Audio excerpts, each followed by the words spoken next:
Oh, it's recording.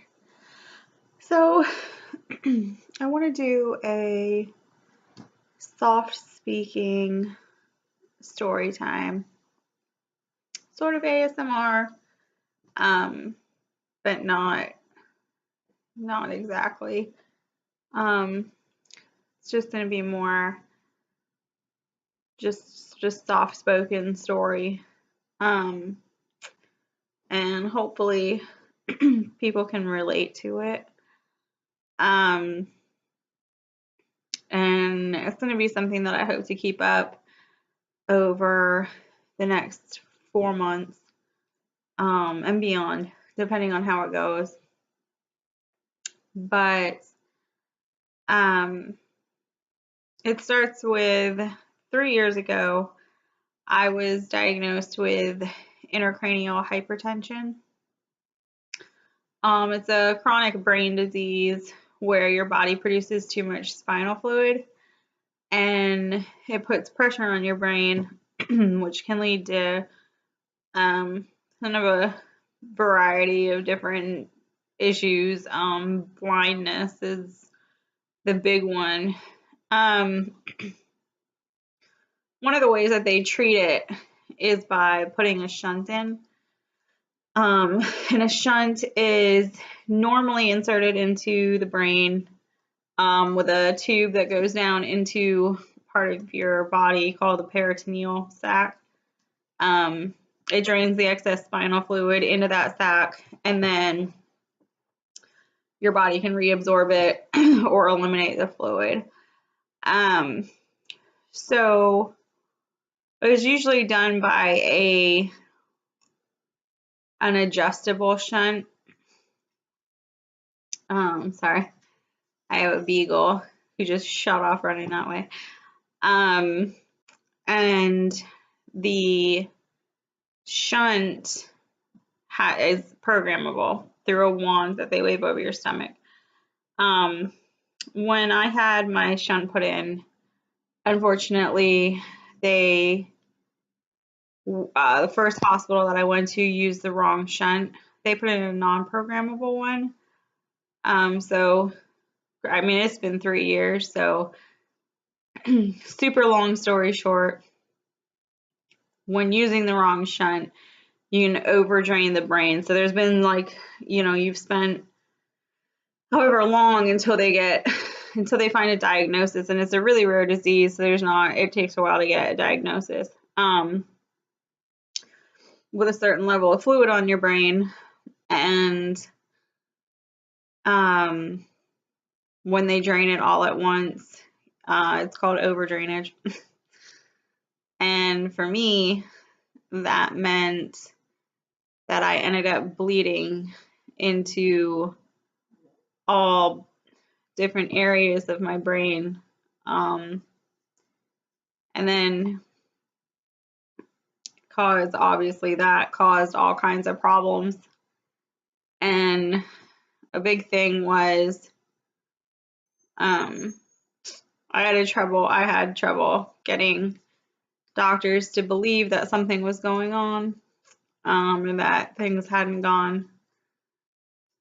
She's gonna jump up here in a second. That something was wrong, and so it took a year, 6 months to a year.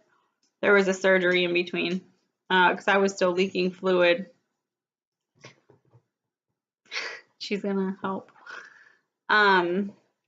So this is Lucy. Hi. Oh, she's forceful. So I'm waiting for her to steal something from over there. And so, thanks, baby. Thank you. Thank you. Go lay down. Go lay down, please. So, right on me. Okay. So technically she listened. So, I mean, She's just gonna have to stay here for this part. Um, so, oh my gosh, you made me lose my train of thought, dog. Um, it it was just a kind of a series of mistakes, um, which unfortunately happened, part of life, I guess. Um, so I've been left with, I got lucky, I mean, so lucky with not losing a lot of cognitive issues. There's some balance issues. It causes some pretty severe physical panic attacks. I can call them physical panic attacks because what it did, part of where it bled ended up turning off my heart's internal pacemaker. So my heart can't keep a normal rhythm. So my heart will end up like resting in the 160s, and it'll spike my blood pressure. And there's been so many trips by ambulance and hospital stays and surgeries. They've done operations on both my eyes. Just recently, I had an ICP monitor put in, so you'll see I've got my hair over it, but it's right in here. Part of this hair is like, there's hair right here that's actually, it covers it up, but it's not the same length as, or it's like the hair is this big because they're just growing back. And so they put an ICP monitor in, and they found that my pressure still spikes when I turn my head. So it's been crazy. Basically like the inside of your head got into a really horrible car accident and has a lot of injury. And you know, the thing with the brain is that there's still so much people don't know about it, and your brain controls everything that you are. I mean, it's your personality, it's your emotional response to things, it's your everything. And when you get hurt in that many places of it, so when you bleed in that many places, you don't really come out the other side the same person you went in. And that's kind of what I want this channel to be about, because I know I by far am not alone in that. Anyone with a TBI, anyone with a chronic illness, anyone with, you know, anything, you know, MS, a stroke, anything that you've had to go through.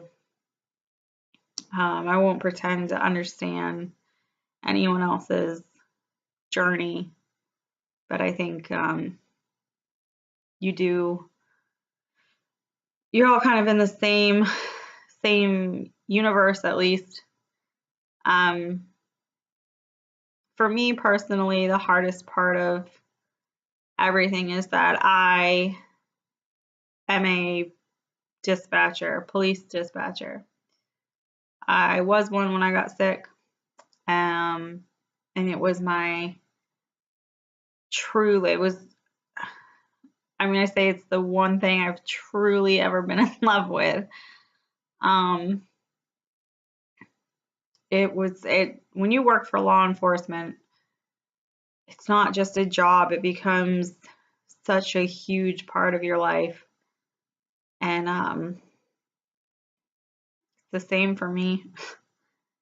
And I held on to it for 3 years of going through all this, and this stuff recently started happening with my heart. The heart stuff was more recent. When you have an injured brain, it doesn't always show up at once. You kind of learn where your deficiencies start to lie or what damage has been done as you move through your life. And then once I started getting transported, I ended up getting transported by EMS twice from work in a week. And that was kind of the final line. And I'm still a dispatcher, but I was put out on medical leave for 4 months. And I know it's easy to look at that as a 4 months paid vacation. But for me, it feels like a 4 month jail sentence. I remember specific things of being in the hospital. I remember the day that I hemorrhaged in my brain. It was full on, looked like I was pulling an exorcist. My mom will still say that she was in the room when it happened. We were in the hospital. And it was, I just remember being so scared and then very accepting of the fact that I was gonna die. And I mean, it felt like, it's so hard to say, like, it felt like you were gonna die. You just feel every part of your body starting to just one by one give up. And so I remember laying there after, and the initial cognitive deficiencies were immense. I couldn't walk. I couldn't move my head without vomiting. I couldn't move my eyes without vomiting. Like it screws you up so bad in the head, obviously. And I remember telling my mom, thank you, just crying and telling her that I couldn't lose being a dispatcher. It was the one thing I had. I hadn't made the greatest decisions in my life up until that point. But when I was dispatching, I knew I had a purpose. I knew who I was, no matter how sick I'd been or how sick I got. When I would go to work, it was like, oh, I'm sorry. It's like you go on autopilot. There's just some parts of you that stay there, you know? So being put out on med leave, even though it's temporary and it's 4 months, but it's 4 months of somebody taking that one last thing you were holding on to for hope, and that one thing that you had kept fighting for, and it gets taken away from you. And it's it sucks. It hurts more than I could ever imagine hurting. And I know that there are other people who are, I mean, thousands of people who are losing things that they love and going through something similar. And I'm hoping by posting this journey, I guess we can call it, or this time of life, and seeing, you know, because I am a dispatcher and a dispatcher at heart, and even when I'm not there, it's still a part of who I am. And we're there to help people. That's why I became one, honestly. I wanted to be that voice that you get when you're waiting for an officer to get there to help you, or you're waiting for a fire department or a medic. That voice that holds on to you and you can hold on to them. And just know that, sorry, weird sound out there. Just know that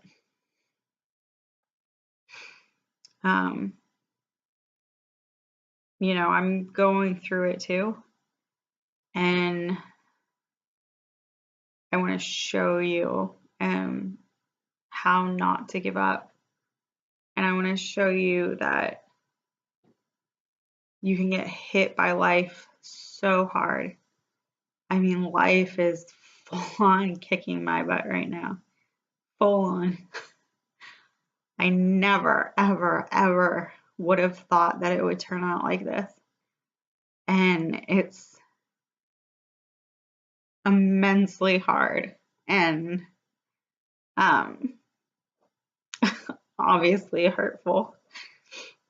And in law enforcement, your officers become your family and your other dispatchers. And so it's like you go from this huge support, and then one day you're just home and you're dealing with it by yourself. And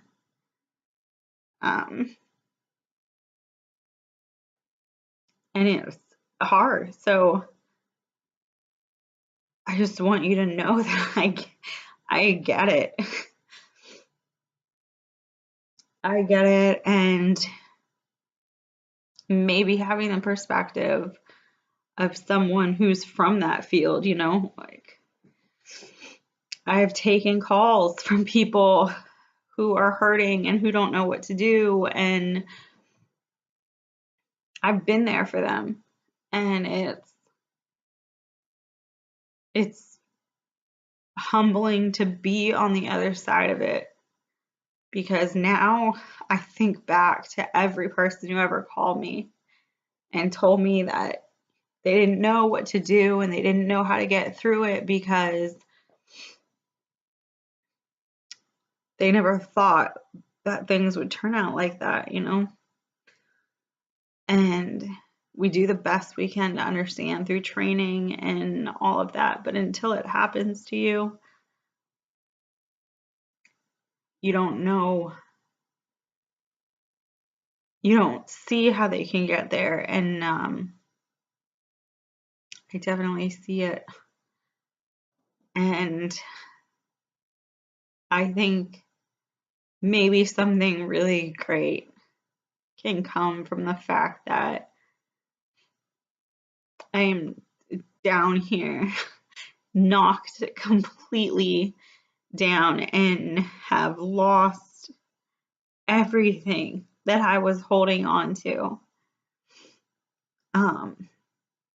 But we are going to get through it. I'm going to get through it, and I'm going to get through it because there's no other option. Because sometimes things happen in life and there's no other choice but to fight. And I can do that for you. I can't be a dispatcher right now at work, and that hurts. And I can't be there for my officers, and that really hurts. But I can show you the best I can this way how to get back up again. Especially given that, you know, yeah, I got sick and that sucked. But it was a mistake that was made when they put the wrong shunt in, and things happen. That's why we sign consent forms, because surgeries don't go perfect. And some surgeries make it worse when all you trusted was that it was going to make you better. And it's so much to accept. It's 3 years of feeling lost and feeling like that life took something from you. And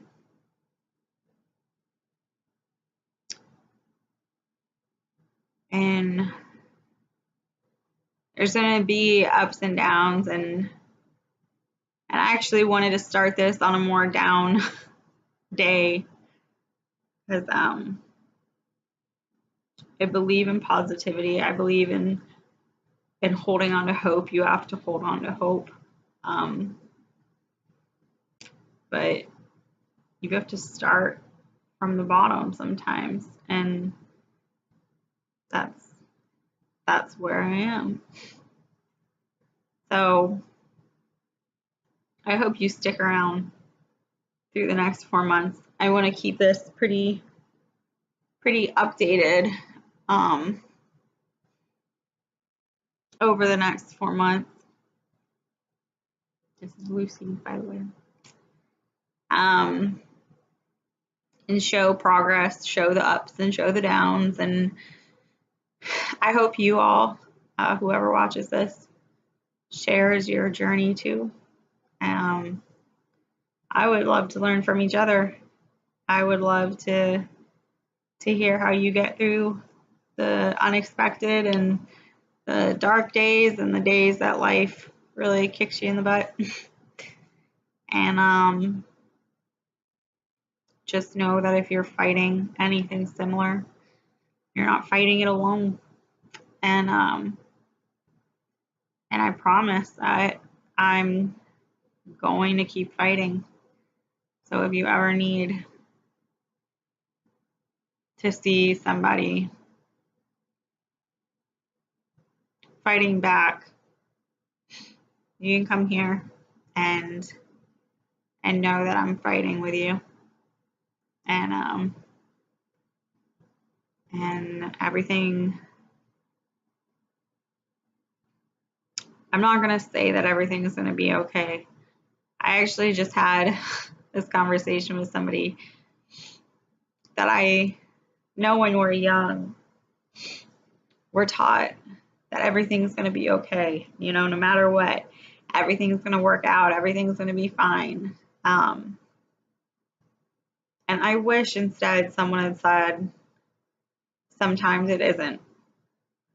Sometimes you are going to fight like absolute hell, and you are going to give it absolutely everything you've got. And it's not going to be because you did anything wrong.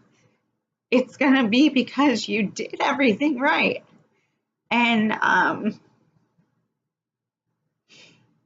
it's still not going to work out. I held on so tight to keep dispatching, to not have to take any time off, to not have to be the girl who got sick and had to go home and deal with it. And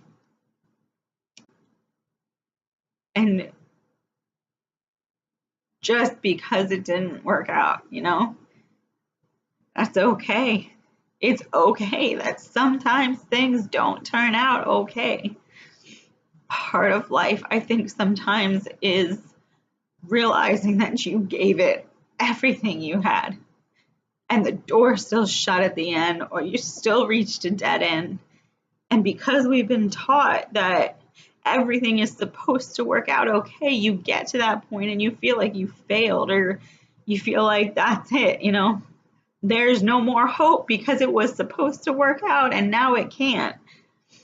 And I think that that's such crap, because stuff happens. Life is not perfect, and sometimes things don't work out. And it doesn't mean you didn't fight. It means you fought. And in that moment, at that dead end, and when that door slams shut, that's where you find out who you really are. Because that's the moment where you realize that the only choice you have is to pick yourself up and go right back to the beginning and start over. And the starting back over is the hardest part, because you can still see who you were supposed to be in your head. I still remember every dream I had before all of this happened. And I know some of them just can't come true now, because physically it's not possible. And that doesn't mean that I'm not going to live my best life. But it does mean that I have to let go of that. I have to let go of who I thought I was going to be, and who I was before my brain bled, because it changes you in ways that you don't physically see, but you feel. And only people probably are really close to you see it too, because they know the way you would have reacted to something or the way you would have said something beforehand, and they notice like a slight, you're still there, but there's part of you that's not there anymore. And you have to grieve that loss. You have to mourn the loss of yourself while you're still living and breathing, and that's not anything that I don't think anyone can teach you how to do. You just have to do it. You learn as you go. And that's why I wanted to make this video, because I want you to know that if you're going through that, you're not alone. And I know how hard it is. And I do believe, though, that we will figure it out.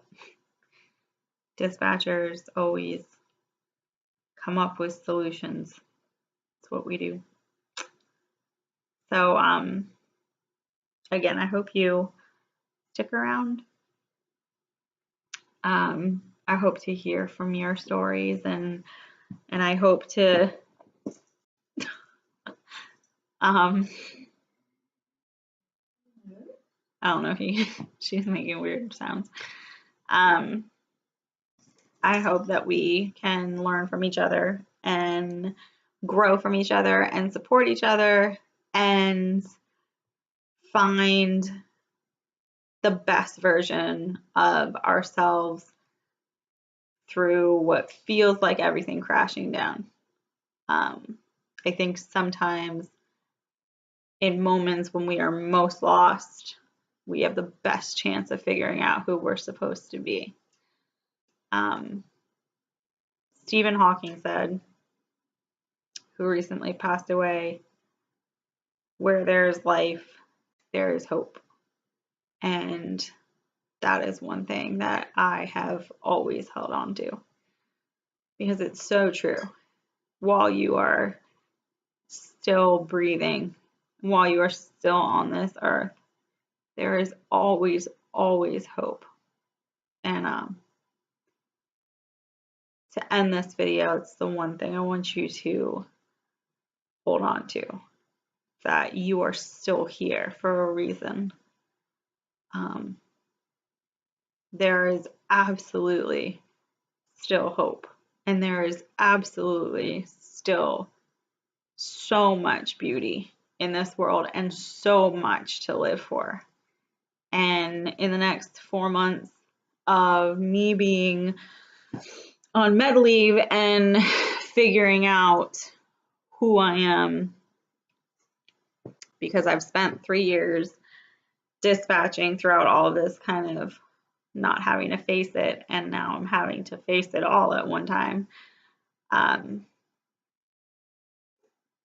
hope to show you and prove to you that in your darkest moments can come the best moments of your life.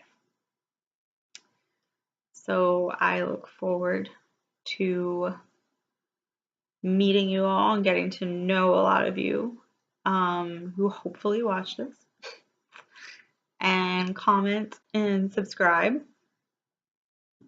And I look forward to the next 4 months with all of you. So thank you.